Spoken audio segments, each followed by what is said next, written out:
الحمدللہ، اللہ تعالیٰ کا لاکھ لاکھ شکر ہے کہ مالک الملک نے اپنی یاد کی توفیق اور موقع عطا فرمایا۔ لاکھوں اور کروڑوں درود حضرت محمد مصطفیٰ صلی اللہ علیہ وآلہ وسلم پر، جن کے طفیل مالک الملک نے یہ مہربانی عطا فرمائی۔ سامعین کرام، اللہ تعالیٰ نے قرآن پاک میں ارشاد فرمایا، اعوذ باللہ من الشیطان الرجیم، بسم اللہ الرحمن الرحیم۔ انہوں نے پھر موسیٰ کے سامنے عرض کی کہ آپ اپنے رب سے پوچھیں، وہ ہم کو بتائے کہ وہ گائے کیسی ہونی چاہیے۔ موسیٰ نے بتایا کہ تمہارا رب یہ فرما رہا ہے کہ وہ گائے ایسی ہونی چاہیے کہ نہ وہ بوڑھی ہو اور نہ بچی، درمیانی عمر کی ہو۔ اور حضرت موسیٰ نے انہیں بتایا کہ جو اللہ تعالیٰ انہیں حکم دے رہا ہے اس پر عمل کرو۔ انہوں نے کہا، آپ اپنے رب سے پوچھیں کہ اس کا رنگ کیسا ہونا چاہیے۔ موسیٰ نے کہا کہ تمہارا رب فرما رہا ہے کہ اس گائے کا رنگ خالص زرد ہو اور ایسی ہو کہ دیکھنے والوں کا دل خوش کرے۔ اس سے پہلے کے بیان میں حضرت موسیٰ علیہ السلام کے زمانے میں جو جھگڑا ہوا کہ ایک آدمی قتل ہو گیا، جس نے قتل کیا تھا اس نے لاش کو رات کے اندھیرے میں دوسرے لوگوں کے دروازے پر پھینک دیا اور صبح اٹھ کر شور مچانا شروع کر دیا کہ یہ میرے چچا کا لڑکا تھا جس کو ان لوگوں نے قتل کیا، مجھے اس کا بدلہ دلوایا جائے۔ دراصل قتل اسی نے کیا تھا، کیونکہ جس آدمی کو اس نے قتل کیا تھا وہ بہت بڑی جائیداد کا مالک تھا اور اس کی اولاد نہیں تھی۔ اس شخص نے لالچ میں آ کر اسے قتل کیا، کس طرح مجھے اس کی وراثت بھی مل جائے گی اور خون بہا بھی مل جائے گا۔ جب حضرت موسیٰ نے ان لوگوں سے پوچھا تو انہوں نے انکار کیا کہ اس میں ہمارا کوئی قصور نہیں، ہمیں اس بات کا کوئی علم نہیں۔ حضرت موسیٰ علیہ السلام نے اللہ تعالیٰ کے سامنے عرض کی، یا اللہ تعالیٰ ظاہر فرما کہ اس کو کس نے قتل کیا۔ اللہ تعالیٰ نے فرمایا، ان سے کہو کہ ایک گائے ذبح کریں اور گائے کے گوشت کا ٹکڑا لے کر اس مردے کو لگائیں، ایسا کرنے سے وہ زندہ ہو جائے گا اور خود بتائے گا کہ میرا قاتل کون ہے۔ جب حضرت موسیٰ علیہ السلام نے انہیں کہا کہ تمہارا رب فرما رہا ہے کہ گائے ذبح کرو، تو ان کم عقلوں نے کہا، آپ ہمارے ساتھ مذاق کیوں کرتے ہیں؟ ہم نے عرض کی تھی کہ آپ یہ بتائیں کہ اس کا قاتل کون ہے، لیکن آپ کہتے ہیں کہ گائے کو ذبح کرو اور گائے کے گوشت کا ٹکڑا اس کو لگاؤ۔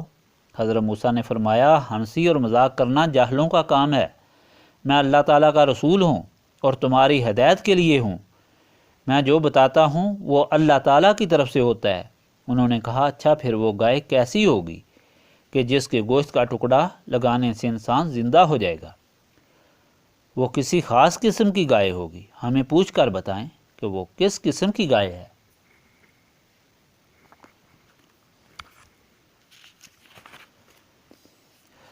حضرت موسیٰ نے اللہ تعالیٰ کی بارگاہ میں عرض کی، حالانکہ موسیٰ انہیں بتا سکتے تھے کہ اس قسم کی گائے ہو یا کوئی گائے ذبح کرو، لیکن حضرت موسیٰ یہ چاہتے تھے کہ یہ لوگ زیادہ گناہ گار ہو کر زیادہ عذاب کے حقدار نہ بنیں۔ یہ میرے کہنے پر اعتراض کریں گے اور اس طرح گنہگار ہوں گے، لہٰذا میں اللہ تعالیٰ سے یہ پوچھ کر ان کو بتاؤں تاکہ یہ اس پر عمل کریں۔ حضرت موسیٰ نے ان کی یہ عرض بھی اللہ تعالیٰ کے سامنے پیش کی۔ اس ارشاد پاک میں بیان ہو رہا ہے کہ حضرت موسیٰ کی عرض پر اللہ تعالیٰ نے فرمایا، وہ گائے جوان ہو، بوڑھی بھی نہ ہو اور بچی بھی نہ ہو۔ حضرت موسیٰ نے ان کو یہ بتانے کے بعد نصیحت بھی فرما دی کہ تم وہ کرو جو اللہ تعالیٰ فرما رہا ہے، یعنی حضرت موسیٰ یہ جانتے تھے کہ ان کی حجت بازی بڑھتی جائے گی، جتنی حجتیں کرتے جائیں گے اتنی ہی ان پر زیادہ مشکلات نازل ہوتی رہیں گی اور خام خواہی عذاب میں گرفتار ہوں گے۔ اس لیے ساتھ یہ فرما دیا کہ وہی کرو جو اللہ تعالیٰ فرما رہا ہے، لیکن انہوں نے اپنی عادت پوری کی اور کہا کہ آپ بتائیں کہ اس کا رنگ کیسا ہونا چاہیے۔ حضرت موسیٰ نے فرمایا کہ اللہ تعالیٰ فرما رہا ہے کہ اس کا رنگ بہت اعلیٰ قسم کا زرد ہونا چاہیے، ایسا کہ جو دل کو خوش کرے۔ ان ساری باتوں میں اللہ تعالیٰ کی حکمت تھی۔ مالک الملک اس آدمی کو بدلہ دینا چاہتا تھا جس نے اپنی ماں کی تابعداری اور فرمانبرداری کی تھی۔ اللہ تعالیٰ اس آدمی کا توکل پورا کرنا چاہتا تھا جس نے اپنے بچے کو اللہ تعالیٰ کے سپرد کیا تھا اور اللہ تعالیٰ کے بھروسے پر ایک بچھیا کو جنگل میں چھوڑ دیا تھا اور اللہ تعالیٰ کی بارگاہ میں عرض کی تھی کہ یا اللہ میرے اس بچے کی حفاظت فرمانا، اور بچھیا جب بڑی ہو جائے تو اس کے لیے نفع بخش ہو۔ مالک الملک کی یہ حکمت تھی کہ ان لوگوں سے ایسے سوالات کروا رہا تھا کہ وہ اب اسی طرف آ رہے تھے جس میں اللہ تعالیٰ کی یہ بات پوری ہو جو اللہ تعالیٰ چاہتا تھا، چنانچہ انہوں نے ایسے ہی سوالات کیے، حالانکہ موسیٰ انہیں پہلے ہی بتا چکے تھے کہ تم عمل کرو جس طرح اللہ تعالیٰ فرما رہا ہے کہ کوئی گائے ذبح کر دو۔ اگر وہ لوگ کوئی عام گائے بھی ذبح کر دیتے تو اس مصیبت میں نہ پھنستے۔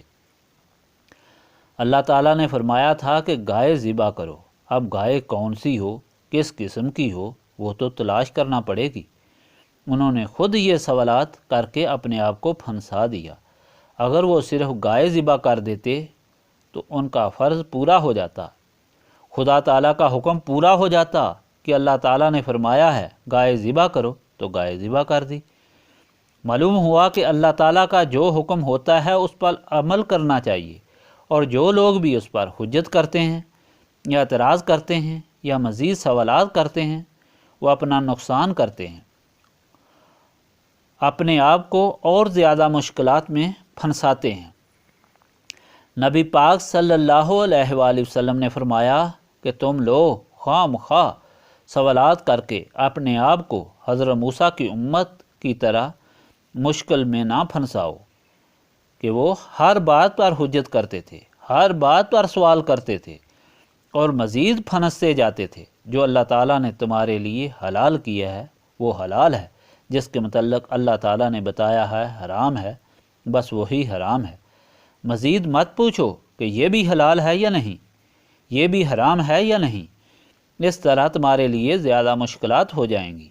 اللہ تعالیٰ کا حکم کبھی بھی بلا واسطہ نہیں ہوا، ہمیشہ اللہ تعالیٰ کے رسول صلی اللہ علیہ وآلہ وسلم کے واسطے سے ہوا۔ اللہ تعالیٰ کے رسول صلی اللہ علیہ وآلہ وسلم نے ہی ہمیشہ اللہ تعالیٰ کی مخلوق کو بتایا کہ اللہ تعالیٰ یہ فرما رہا ہے۔ نبی پاک صلی اللہ علیہ وآلہ وسلم کو قرآن پاک میں یہ حکم ہوتا ہے، کل اپنی تعریف بھی نبی پاک صلی اللہ علیہ وآلہ وسلم کے ذریعے ہی فرمائی کہ قل هو اللہ احد۔ آپ صلی اللہ علیہ وآلہ وسلم لوگوں کو بتا دیں کہ اللہ تعالیٰ ایک ہے۔ نبی پاک صلی اللہ علیہ وآلہ وسلم کا جو حکم ہے وہ اللہ تعالیٰ کا حکم ہے، کیونکہ نبی پاک صلی اللہ علیہ وآلہ وسلم وہی فرماتے تھے جو اللہ تعالیٰ فرماتا تھا، اس لیے اس حکم کی تابعداری بھی عین فرض ہے۔ یہی فرض ہے جس کو نبی پاک صلی اللہ علیہ وآلہ وسلم کے غلاموں نے ادا کیا، جس کا نتیجہ یہ نکلا کہ اللہ تعالیٰ نے انہیں کبھی بھی کسی مصیبت میں نہیں پھنسایا، بلکہ وہ ہمیشہ جہاں بھی رہے سرخرو اور سرفراز رہے۔ اس کی بنیادی وجہ یہی تھی کہ نبی پاک صلی اللہ علیہ وآلہ وسلم جو حکم انہیں دیتے تھے اس پر وہ فوراً عمل کرتے تھے، اور اس عمل کی وجہ سے وہ اللہ تعالیٰ کے نزدیک اعلیٰ مقام کے مالک ہوئے۔ ان کی خیراتیں، ان کے صدقات نہایت قلیل بھی اللہ تعالیٰ کے نزدیک بہت زیادہ عزت والے بنے۔ نبی پاک صلی اللہ علیہ وآلہ وسلم نے فرمایا، میرے صحابہ کی ایک مٹھی بھر جو کی خیرات بہت بڑا درجہ رکھتی ہے، بعد میں آنے والے اگر احد پہاڑ کے برابر سونا خیرات کر دیں تو بھی وہ اس درجے کو نہیں پہنچ سکتے۔ اس کی وجہ یہی تھی کہ نبی پاک صلی اللہ علیہ وآلہ وسلم کے ہر حکم کی تعمیل نے صحابہ کرام کو ایک ایسا سونا بنا دیا تھا، ایک ایسا کندن بنا دیا تھا جس سے تمام میل کچیل دور ہو گئی تھی اور وہ نور علی نور ہو گئے تھے۔ ان کا اپنا کچھ باقی نہیں تھا، جو کچھ تھا وہ اللہ تعالیٰ کا تھا۔ ان کا اٹھنا بیٹھنا، کھانا پینا، چلنا پھرنا سب اللہ تعالیٰ کی رضا کے لیے تھا۔ اللہ تعالیٰ نے انہیں اپنا بنا لیا تھا، اور ان کی ہر چیز کو اللہ تعالیٰ نے قبول فرما لیا تھا۔ دوسری بات سمجھنے والی ہے اور سب سے اہم ہے، قرآن پاک میں اللہ تعالیٰ نے بیان فرمایا کہ تم گائے کو ذبح کر کے اس کا گوشت مردے کے ساتھ لگاؤ تو وہ زندہ ہو جائے گا اور بیان کرے گا مجھے کس نے قتل کیا ہے۔ معلوم یہ ہوا کہ اللہ تعالیٰ کے حکم میں سب طاقت ہے۔ جو لوگ اعتراض کرتے ہیں کہ مالک الملک نے اپنے نبی صلی اللہ علیہ وآلہ وسلم کو یہ نہیں دیا یا وہ نہیں بتایا یا اتنا علم دیا یا اتنا نہیں دیا، وہ توحید نہیں بیان کرتے بلکہ اللہ تعالیٰ کے اختیارات پر ایک پابندی لگاتے ہیں اور اس طرح وہ گناہ کے مرتکب ہوتے ہیں۔ اللہ تعالیٰ کے قرآن پاک میں جو بیانات ہیں، ارشادات ہیں، ان سے تو ظاہر ہوتا ہے کہ اللہ تعالیٰ جو چاہے وہ کر سکتا ہے اور جو چاہے وہ کرتا ہے۔ اگر مردہ گائے کے گوشت کو وہ اتنی طاقت بخشتا ہے کہ مردے کو لگانے سے وہ زندہ ہو سکتا ہے، تو پھر نبی پاک صلی اللہ علیہ وآلہ وسلم سے نسبت قائم کرنے والوں کی کیا کیفیت ہوگی؟ ان کے دل کس طرح زندہ ہوتے ہوں گے اور ان کے دل کس طرح روشن ہوتے ہوں گے؟ اس بات کا اندازہ انسان اس وقت لگا سکتا ہے جب اس کیفیت کو وہ خود محسوس کرے، اور وہ اس کیفیت کو صرف اس وقت محسوس کر سکتا ہے جب اس کے دل میں نسبت رسولی صلی اللہ علیہ وآلہ وسلم آ جائے۔ نسبت رسولی صلی اللہ علیہ وآلہ وسلم کس طرح آ سکتی ہے؟ نسبت رسولی صلی اللہ علیہ وآلہ وسلم اس وقت آ سکتی ہے جب دل میں کوئی خواہش، کوئی محبت اور کوئی خوف، کوئی ڈر اس تعلق کے درمیان حائل نہ ہو، یعنی انسان کے جتنے اعمال ہیں وہ اللہ تعالیٰ کے حکم کے تحت ہو جائیں۔ اس کی نبی پاک صلی اللہ علیہ وآلہ وسلم کے ساتھ ایسی نسبت ہو جائے کہ آپ صلی اللہ علیہ وآلہ وسلم کی ذات پاک سے محبت ہر چیز سے زیادہ دل میں موجود ہو، خواہ ماں باپ ہوں، اولاد ہو، مال و منال ہو، اور ایسی محبت کہ جو کچھ کرے اللہ تعالیٰ کی رضا کے لیے کرے۔ اگر وہ کھائے تو اللہ تعالیٰ کی رضا کے لیے، اگر پیے تو اللہ تعالیٰ کی رضا کے لیے، اگر وہ بولے تو اللہ تعالیٰ کی رضا کے لیے، اگر ہاتھ ہلائے تو اللہ تعالیٰ کی رضا کے لیے، اگر پاؤں ہلائے تو اللہ تعالیٰ کی رضا کے لیے۔ اور یہ مشکل بات نہیں، ہر انسان کھاتا ہے، ہر انسان پیتا ہے، زبان چلاتا ہے، ہاتھ پاؤں ہلاتا ہے، لیکن بات صرف ارادے اور خیال کی ہے۔ صرف خیال بدلنے سے ہی وہ ساری چیزیں اللہ تعالیٰ کی رضا کے لیے ہو جاتی ہیں، جو بظاہر دنیا کے لیے ہی ہوتی ہے۔ مثال کے طور پر جب انسان اس لیے کھاتا ہے کہ میں مضبوط ہو جاؤں، میں کام کروں، میں بڑا پہلوان ہو جاؤں، یا میں اور زندہ رہوں، تو یہ دنیا کے لیے ہے۔ لیکن اگر وہ اس لیے کھاتا ہے کہ میں زندہ رہوں اور اللہ تعالیٰ کی یاد کروں اور میں وہ کام کروں جس سے میرا اللہ تعالیٰ راضی ہو، تو اس کا وہی کھانا اس خیال کی وجہ سے اس کے لیے عبادت بن جاتا ہے اور وصول اللہ کا ایک سبب اور ذریعہ بن جاتا ہے۔ ہر انسان اپنی اولاد کی خدمت کرتا ہے کیونکہ فطرتاً اس کے دل میں اولاد کی محبت ہے۔ اگر وہ اولاد کی خدمت اس لیے کرے کہ یہ میری اولاد ہے اور میں اس کی خدمت کروں گا تو اس سے مجھے نفع ہوگا، یا یہ دنیا میں بڑے سرخرو ہوں گے اور ان کی وجہ سے میری عزت بڑھے گی، تو یہ دنیا کے لیے ہے۔ وہی اولاد اس کے لیے عذاب کا سبب بھی بن سکتی ہے، شرمندگی اور بے عزتی کا ذریعہ بھی بن سکتی ہے۔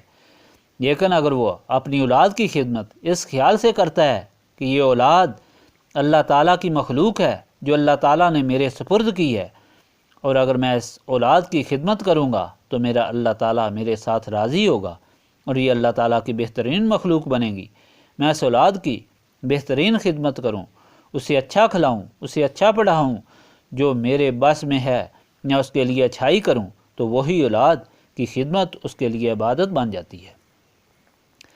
مطلب یہ ہے کہ انسان کا تعلق نبی پاک صلی اللہ علیہ وآلہ وسلم سے ایسا ہونا چاہیے کہ وہ سارا تعلق اللہ تعالیٰ کی رضا کے لیے ہو۔